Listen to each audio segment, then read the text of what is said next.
I played football at Temple University, and I was the first, second, third string fullback. It was the fact that they knocked out all the other fullbacks and everything. But coaches have different methods of getting a team up. When I say getting a team up, I mean to make the players angry enough so they go out and really want to smash together. And one method that a coach used was that this guy would put a record on in the locker room. See, and the guy would play the record, and the music would go, pan, pan, da, da, pan, da, dun, dun, dun, dun, dun. You know, the guys would, the glands would secrete, and the get strong and rip off the locker and rip and tear, running around. And our coach went out and he bought the wrong record. He bought Exodus. And we went out and everybody went home. But the real method, though, is that a coach will talk to a team. This is called getting them up. And our coach talked to us, I'll never forget this game. He said, fellas, he said, you know, we're out here to win, and we really want to win because we want to win. You guys want to win? Yeah, coach. He said, all right, then start acting like it. Let me hear you say kill, kill. Let me hear you say fight, fight. Let me hear you say you want to win. We want to win. Are you guys ready? Yeah, coach, we're ready. We're running around, tearing up the lockers, ripping up paper, busting the benches. We're ready. Goes, okay, are you guys ready? Say fight, fight. Are we ready? It's okay. Go out there and get him. We ran. The door was locked.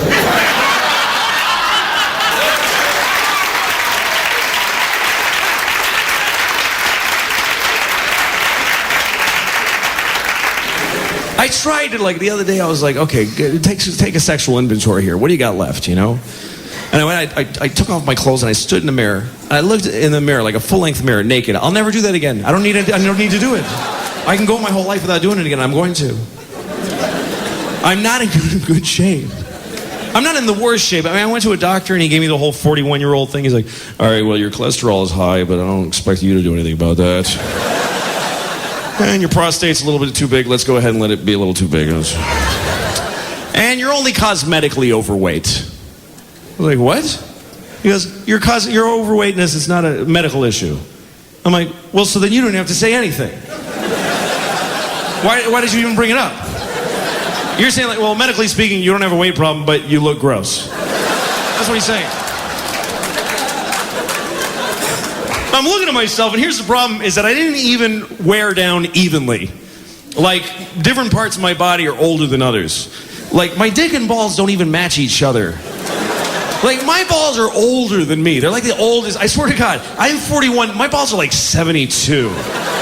They're really old, and they just kind of hang there.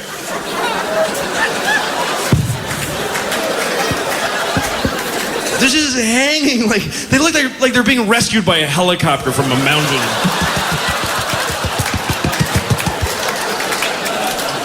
They've been trapped on a mountain together and zipped together in a sleeping bag.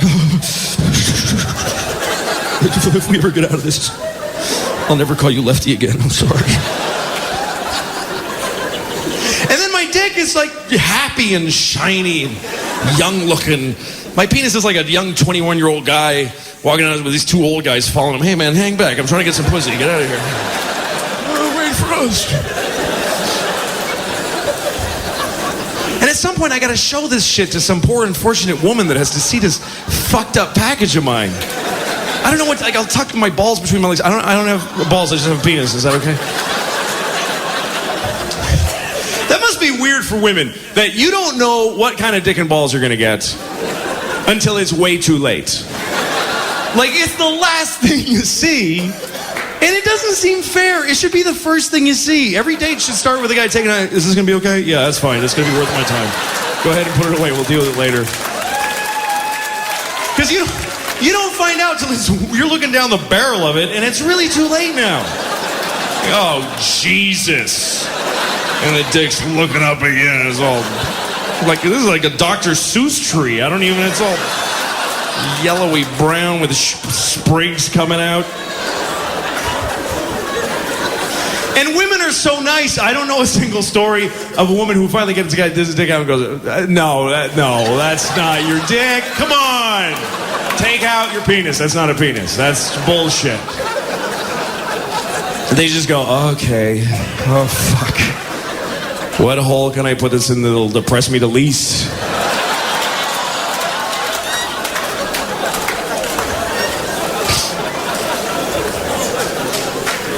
I have met some women since I've been single, and they've been younger, mostly, because women my age, I like women my age, but they're mostly either married with children or in a room alone, angry and crazy. One or the other. They're not out looking to fuck a comic, generally. But young women are up for something. They'll fuck you and do other things later. And also, with younger women, I'm in competition with younger guys. And younger guys are not very subtle. They don't really know how to talk to a woman, even their own age. They're just kind of all, like, penis skin's been grafted on their whole body. They're just, is this a fuck date? Because I just want to put my tongue in your body. It's just a lot of pressure. And then the young woman meets me and I'm like, hey, look, I've been jerking off in the guest room for 15 years. I'm like the man in the iron mask. I'm just happy to be out. Young guys they're afraid of women. They're afraid of their feelings. My girlfriend's mad at me. Well, later she won't be. Fucking calm down. They're afraid of their bodies. They're afraid of women's bodies. My girlfriend's having her period. What do I do? Fuck her in the period hole, you idiot. What's the dilemma? I don't give a shit. If you're having your period, come on over. I'm 41. I'll fuck the shit out of you. I'll drink the blood. Let's party.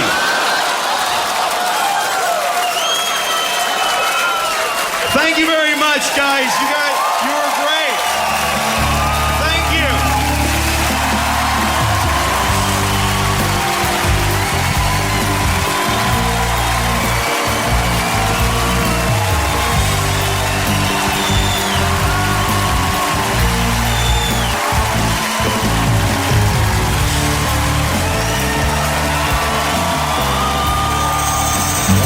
Poor old Santa Claus.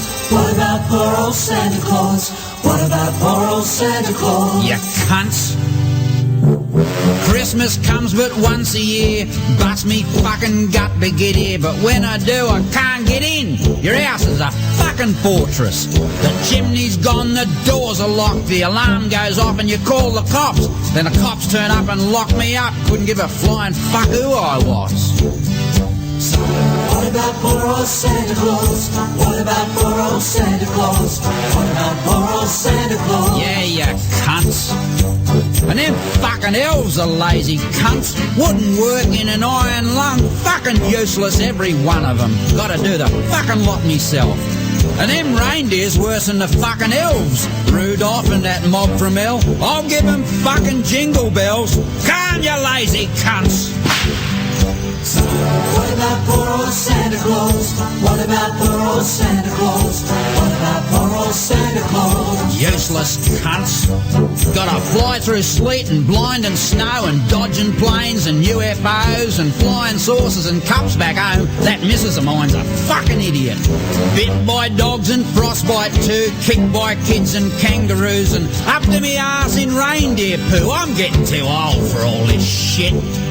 What about poor old Santa Claus? What about poor old Santa Claus?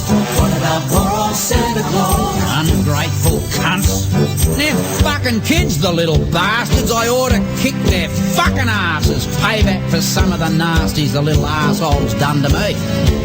They've spewed on themselves, they've shit in their pants, there's chunder and shit all over their hands, and they wipe it off on your fucking beard. Ho, ho, fucking ho. What about poor old Santa Claus? What about poor old Santa Claus? What about poor old Santa Claus? Little cunts.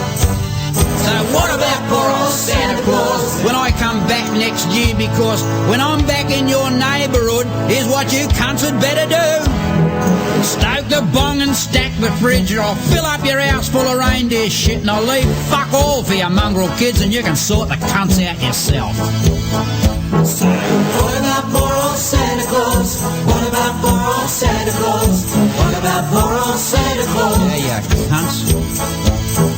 What about poor old Santa Claus? What about poor old Santa Claus? What about poor old Santa Claus? Yeah, you cunts. What about poor old Santa Claus? What about poor old Santa Claus? What about poor old Santa Claus? You cunts. Done, you bastard. What about poor old Santa Claus? What about poor old Santa Claus? What about poor old Santa Claus? Yeah, you mongrel bastards. What about poor old Santa Claus? What about poor old Santa Claus? All right. 23 million karate schools, really, in Greenwich Village, New York City. Mainly because of the fact that, well, after you've graduated from a karate school, there's no better feeling than walking around knowing that you can wipe out your whole neighborhood. You become important, people invite you out to parties, hostess will look around and say, kill. But the big thing about it is before you break a brick or a rock, you must condition your hands. See, and you have to keep hammering away at a brick or a rock, wham, wham, wham, until a big slab of callus forms at the side of your hand. Your hand starts to look like a foot. Don't laugh, this is good because you keep your hand in your pocket for about 9 days, and if some guy attacks you, you take a swing at him, and even if you miss, the smell will kill him, see?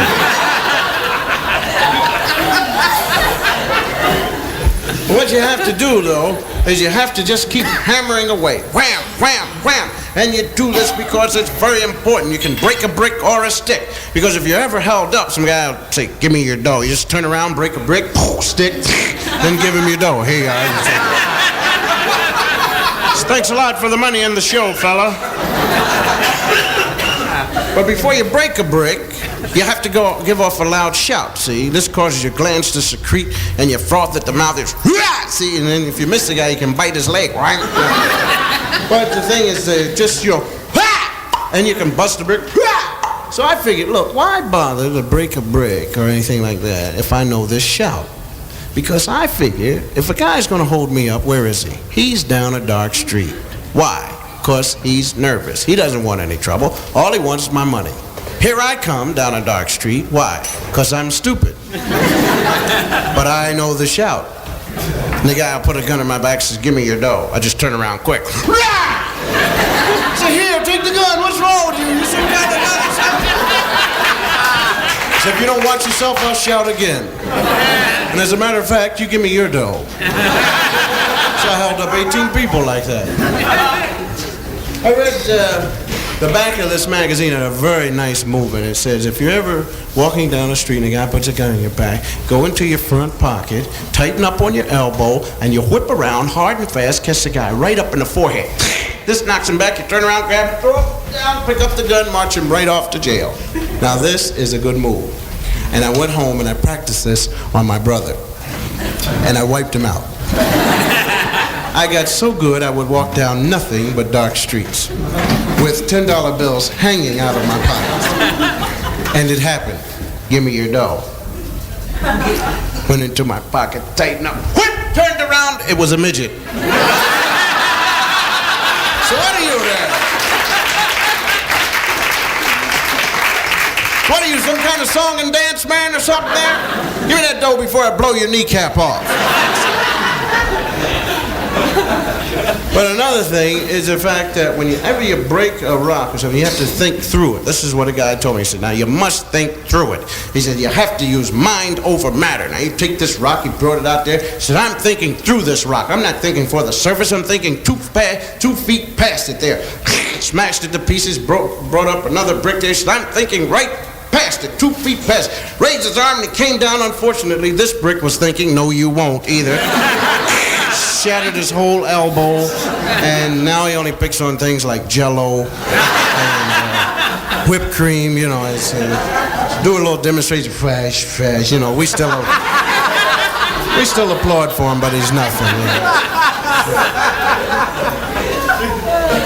Anyway, if ever you graduate from the school, you have not reached your ultimate goal. That is to get attacked. You must walk around looking passive. See, and you do that by walking weird looking, you know, and sure enough some guy will say, look at that guy walking weird over there. Isn't he something there? He'll come over to strike. Remain passive. When he raises his arm, you grab the lapels of his jacket, drive your forehead through his.